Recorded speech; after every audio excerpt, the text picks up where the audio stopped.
بسم اللہ الرحمن الرحیم الحمد للہ رب العالمین والعاقبۃ للمتقین والصلاة والسلام علی سید الانبیاء وخاتم المرسلین وعلی آلہ واصحابہ اجمعین، اما بعد۔ بخاری شریف جلد نمبر 1 صفحہ نمبر 310 کتاب الوکالہ میں حضرت ابو سعید الخدری رضی اللہ تعالی عنہ سے روایت ہے، قال جاء بلال الى النبی صلی اللہ تعالی علیہ وآلہ وسلم بتمر برنی۔ حضرت بلال رضی اللہ تعالی عنہ نبی پاک صلی اللہ تعالی علیہ وآلہ وسلم کی بارگاہ میں عمدہ پکی ہوئی کھجوریں لے کر حاضر ہوئے۔ فقال له النبی صلی اللہ علیہ وسلم من این ھذا، تو رسول اللہ صلی اللہ علیہ وسلم نے حضرت بلال سے پوچھا کہ یہ کھجوریں کہاں سے آئیں؟ یہ رسول اللہ صلی اللہ علیہ وسلم کا تقویٰ ہے، احتیاط ہے اور امت کے لیے تعلیم ہے۔ جتنا بھی قریبی سے قریبی بھی کیوں نہ ہو، حضرت بلال نبی پاک صلی اللہ علیہ وسلم کے مؤذن ہیں اور وزیر خزانہ ہیں۔ نبی پاک صلی اللہ علیہ وسلم اپنے مال اور اخراجات حضرت بلال کے ہاتھ پکڑاتے تھے، حضرت بلال سے کہتے تھے صدقات وصول کر لو، حضرت بلال سے کہتے تھے کہ فلاں کو بطور قرض اتنا دے دو، فلاں کو اتنا دے دو، جیسے پچھلی حدیث میں گزرا نہیں کہ حضرت جابر سے نبی پاک صلی اللہ علیہ وسلم نے اونٹ خریدا اور جب واپس آئے تو حضرت بلال سے کہا کہ جابر کو اونٹ کی قیمت دے دو، اس کا قرضہ ادا کر دو۔ یعنی حضرت بلال نبی پاک صلی اللہ علیہ وسلم کے اتنے قریبی اور اتنے معتمد علیہ شخصیت ہیں، اس کے باوجود جب حضرت بلال نبی پاک صلی اللہ علیہ وسلم کی بارگاہ میں کھجوریں پیش کرتے ہیں تو آپ بے سوچے سمجھے، بغیر پوچھے، بغیر تحقیق کے پکڑی اور کھجوریں کھانی شروع کر دی، ایسا کام نہیں کیا، بلکہ رسول اللہ صلی اللہ علیہ وسلم نے حضرت بلال سے پوچھا کہاں سے آئی ہیں؟ حضرت بلال کہنے لگے کان عندنا تمر ردی، ہمارے پاس ردی اور گھٹیا کھجوریں تھیں، پکی ہوئی بھی نہیں تھی اور پوری کھانے کے لائق بھی نہیں تھی۔ فبعت منہ صاعین بصاع لنطعم النبی صلی اللہ علیہ وسلم، یا رسول اللہ میں نے ایسا کیا ہے کہ وہ ردی کھجوریں 2 سا دے کر 1 سا اچھی کھجوریں لے لی ہیں تاکہ رسول اللہ صلی اللہ علیہ وسلم کو میں کھجوریں کھلاؤں، تاکہ میں آپ کو کھانا کھلاؤں۔ حضرت بلال کا یہ جملہ بتاتا ہے کہ اگر رسول اللہ کی نگاہ حضرت بلال پر اس قدر کریمانہ ہے تو حضرت بلال کی توجہ بھی رسول اللہ صلی اللہ علیہ وسلم پر اس انداز کی خادمانہ ہے کہ دیکھ رہے ہیں کہ رسول اللہ صلی اللہ علیہ وسلم چند دنوں سے فاقے سے ہیں،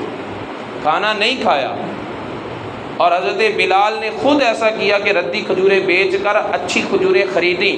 تاکہ میں رسول اللہ صلی اللہ علیہ وسلم کو کچھ کھانے کے لیے پیش کروں۔ یا رسول اللہ میں نے یہ خریدی ہیں کھجوریں، ردی کھجوریں بیچ کر اصلی کھجوریں خریدی ہیں۔ نبی پاک صلی اللہ علیہ وسلم نے فقال النبی صلی اللہ علیہ وسلم عند ذلک، یہ بات سنی حضرت بلال کی تو رسول اللہ صلی اللہ علیہ وسلم اب واہ، جیسے ہم کہتے ہیں کسی چیز سے نفرت کرتے ہوئے تھو تھو، عربی میں اسے کہتے ہیں اب واہ، یعنی رسول اللہ نے نفرت کا اظہار کیا۔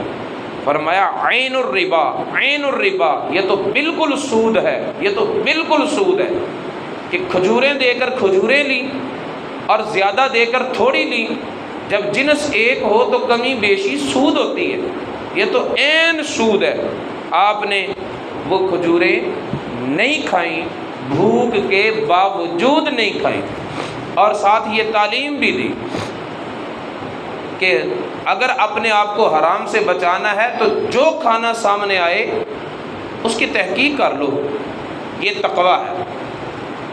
اور اس کی جانچ پڑتال کر لو، اگرچہ وہ پیش کرنے والے تمہارے مقتدی کیوں نہیں، تمہارے مرید کیوں نہیں، تمہارے شاگرد کیوں نہیں، تمہارے اپنی اولاد کیوں نہیں، تقوی کا تقاضا یہی ہے کہ کھانے سے پہلے تحقیق کر لو یہ حلال ہے یا حرام ہے،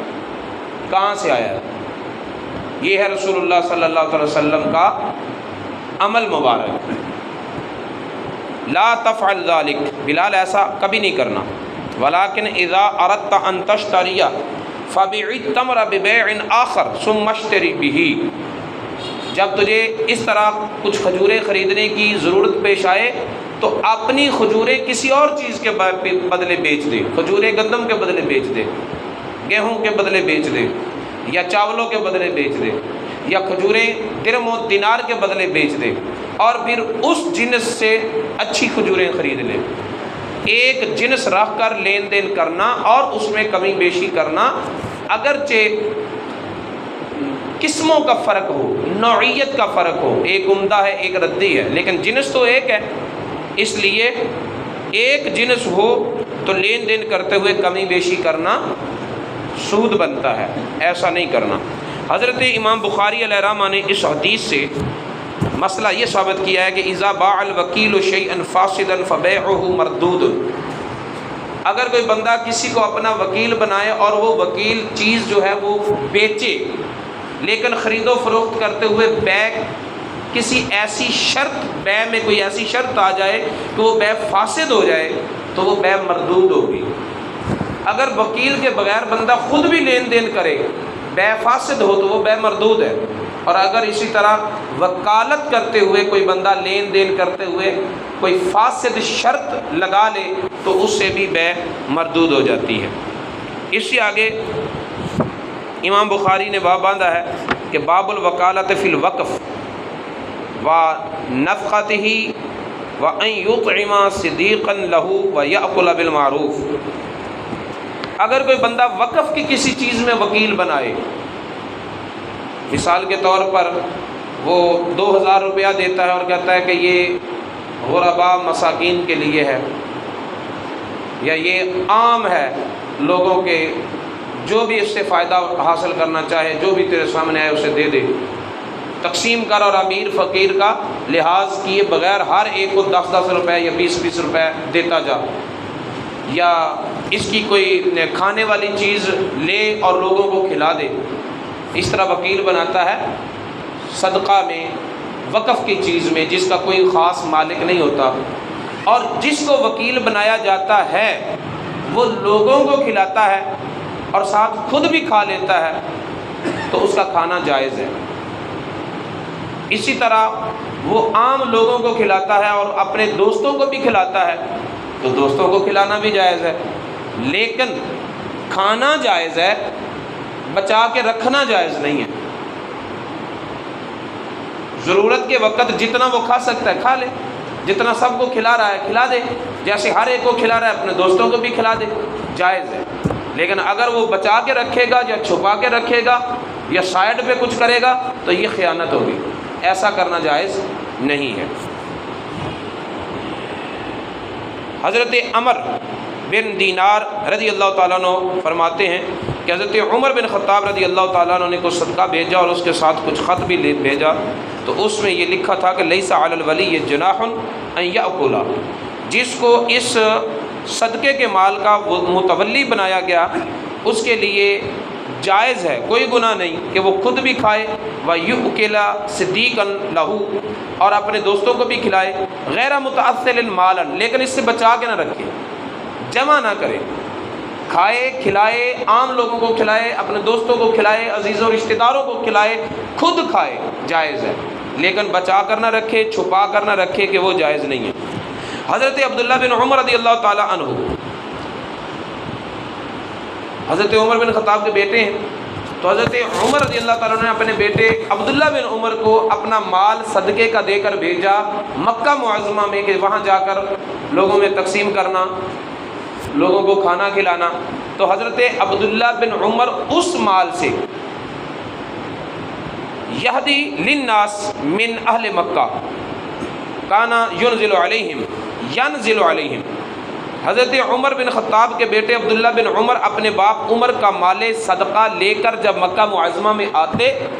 تو جن جن گھروں میں مہمان ٹھہرتے انہیں بھی دیتے، یعنی اپنے تعلق والوں کو بھی دیتے۔ جس سے یہ پتہ چلتا ہے کہ صدقے کا مال جو وکیل ہو، متولی ہو، وہ اپنے دوستوں میں تقسیم کر سکتا ہے، اپنے دوستوں کو دے سکتا ہے۔ لیکن یہ بھی ذہن میں رکھے کہ دوستوں کو بھی دے سکتا ہے، اب وہ دوستوں کو ہی دینا نہ شروع کر دے کہ اپنے ہی رشتے پالنے شروع کر دے اور اصل مقصد ہے وہی فوت ہو جائے۔ اسی طرح جس طرح اپنے ذاتی معاملات میں وکیل بنانا جائز ہے، شرعی حدود کو نافذ کرنے میں وکیل بنانا بھی جائز ہے۔ یہ امام بخاری نے اس کے باب باندھا ہے اس کے بعد کہ باب الوکالت فی الحدود، حد جاری کرنا، شرعی حد جاری کرتے ہوئے وکیل بنانا بھی جائز ہے۔ اور اس میں حضرت ابو ہریرہ رضی اللہ تعالیٰ عنہ کی روایت ذکر کی ہے نبی پاک صلی اللہ علیہ وسلم سے کہ نبی پاک صلی اللہ علیہ وسلم نے فرمایا واغد یا انیس الامرأۃ ھذا فإن اعترفت فرجمها۔ نبی پاک صلی اللہ علیہ وسلم نے حضرت انیس سے کہا کہ فلاں شخص کی بیوی کے پاس جا اور اس سے حالات کی تفتیش کر، اگر وہ زنا کا اقرار کر لے، جو مجھ پر تہمت لگی ہے، جو میرے متعلق نبی پاک صلی اللہ علیہ وسلم کو بتایا گیا سچ ہے، میں نے زنا کیا ہے، تو فرمایا پھر اس کو رجم کر دینا۔ رجم کرنے کا مطلب ہے پتھر مار مار کر جان سے مار دینا۔ شادی شدہ مرد شادی شدہ عورت زنا کرے تو ان کی سزا رجم ہے، اور یہ سزا تورات میں بھی یہی تھی، انجیل میں بھی یہی تھی، اور قرآن پاک نے بھی اسی سزا کو باقی رکھا ہے۔ غیر شادی شدہ مرد ہو، غیر شادی شدہ عورت ہو، وہ زنا کرے، ان کی سزا 100 کوڑے، اور اگر شادی شدہ مرد شادی شدہ عورت وہ آپس میں یوں منہ کالا کریں، ان کی سزا ہے جان سے مار دینا، لیکن ایسے نہیں کہ قتل کر دیا جائے، بلکہ پتھر مار مار کر اسے ہلاک کرنا، تاکہ مجمع عام دیکھے اور پھر بعد والوں کو اس طرح کی حرکت کرنے کی جرت نہ ہو۔ تو اس میں نبی پاک صلی اللہ علیہ وسلم نے شرعی حد قائم کرنے میں حضرت انیس کو وکیل بنایا۔ اسی طرح حضرت عقبہ بن حارث رضی اللہ تعالیٰ عنہ روایت کرتے ہیں کہ جی ابن نعیمان ابن نعیمان، یہ عقبہ بن حارث کو شک ہے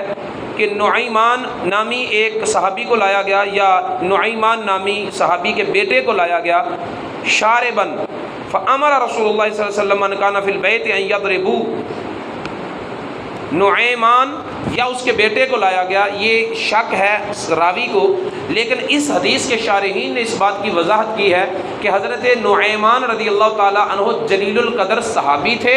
ان کی بات نہیں ہے، جس پر حد جاری تھی اور جو نشے کی حالت میں رسول اللہ کی بارگاہ میں پیش کیا گیا تھا، یہ ان کا بیٹا تھا، نعیمان کا بیٹا تھا، اسے لایا گیا حالت نشہ میں۔ تو رسول اللہ صلی اللہ علیہ وسلم نے فرمایا کہ من کان فی البیت، جو لوگ بھی اس وقت اس چار دیواری میں اس گھر میں موجود ہیں، ان یضربوا، مارو اسے۔ راوی کہتے ہیں قالا فکنت انا فی من ضربہ، میں بھی ان لوگوں میں شامل تھا جنہوں نے نعیمان کے بیٹے کو مارا۔ فضربناہ بالنعال والجرید، ہم نے اسے جوتوں سے اور کھجور کی شاخوں سے، سوٹیاں جو ہوتی ہیں ان سے مارا۔ یہ شراب پینے والے کی حد تھی، اور زمانہ خلافت عمر بن خطاب میں پھر اس حد کی حد بندی کر لی گئی اور 80 کوڑے سزا تجویز کی گئی۔ اب اگر کوئی بندہ نشہ کرتا ہے، شراب پیتا ہے، تو شرعی حکم یہی ہے کہ اس کو 80 کوڑے مارے جائیں، لیکن 80 کوڑے مارے گا کون؟ یہ ذمہ داری ہے خلیفہ وقت کی، یعنی حاکم وقت کی، مملکت اسلامیہ کا حاکم یا اس کا نائب، یہ حدود، یہ شرعی احکام نافذ کرے گا۔ اور اگر نافذ نہیں ہوتے اور یہ جرائم ہوتے ہیں تو پھر ان سارے جرائم کا ذمہ دار بھی مملکت اسلامیہ کا حکمران ہی ہے۔ اور اس ذمہ داری کے بعد وہ بندہ چھوٹ گیا اور باقی ایک ذمہ دار بن گیا حاکم وقت، باقی سارے جو ہیں وہ چھوٹ گئے، بری ذمہ ہو گئے؟ نہیں، ایسا حکمران جو نظام مصطفیٰ کو رائج نہ کرے اور اس کو ووٹ دینے والے جتنے لوگ ہیں اس کی اس کاہلی، سستی اور مداہنت فی الدین کے ذمہ دار ہیں، اور اس کے نظام مصطفیٰ نافذ نہ کرنے کی وجہ سے جتنی شریعت کی خلاف ورزیاں ہوتی ہیں، جتنے اللہ تعالیٰ کے احکامات کی پامالیاں ہوتی ہیں، اس میں وہ حکمران بھی ذمہ دار ہے، اور اس کو ووٹ دے کر سپورٹ کر کے اسے حاکم وقت بنانے والے سارے ووٹر سپورٹر ذمہ دار ہیں، اور اللہ تعالیٰ کے ان نافرمانیوں کی سزا پائیں گے۔ اللہ تعالیٰ معاف کر دے، وہ غفور الرحیم ہے، ذمہ دار سب ہیں۔ ہمیں نہیں نظر آ رہا کہ یہ لوگ دین کے ساتھ کیا کر رہے ہیں،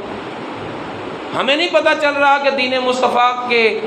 خدام کون ہیں، ہمیں نہیں پتہ کہ ہمارا اسلام جس کا ہم نے کلمہ پڑھا ہے وہ ہمیں کیا کہتا ہے۔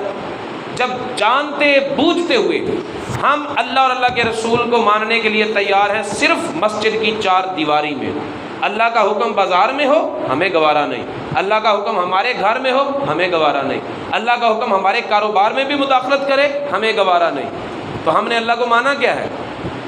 اللہ رب العزت ارشاد فرماتا ہے ہاں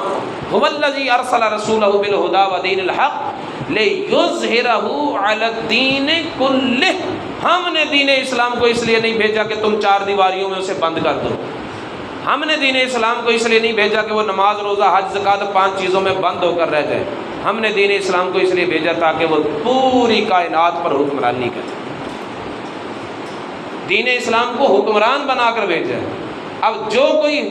دین اسلام کی حکمرانی کے لیے کوشش کرتا ہے وہ اللہ اور اللہ کے رسول کے احکامات کا پیروکار ہے، اور جو کوئی کلمہ پڑھنے والا ہو یا کلمہ پڑھنے والا نہ ہو، کوئی مسلمان ہو کر دین مصطفیٰ کی مخالفت کرے یا اس مسلمانی کافر ہو کر دین مصطفیٰ کی شریعت نظام مصطفیٰ کی مخالف کرے، دونوں ایک طرح کے مجرم ہیں، یہ ذہن میں رکھا جائے۔ اس لیے شرعی حدود کو نافذ کرنا ذمہ داری ہے حاکم وقت کی، لیکن اگر وہ یہ ذمہ داری پوری نہیں کرتا تو اس جرم کے ذمہ دار وہ سب لوگ ہیں جو اس کو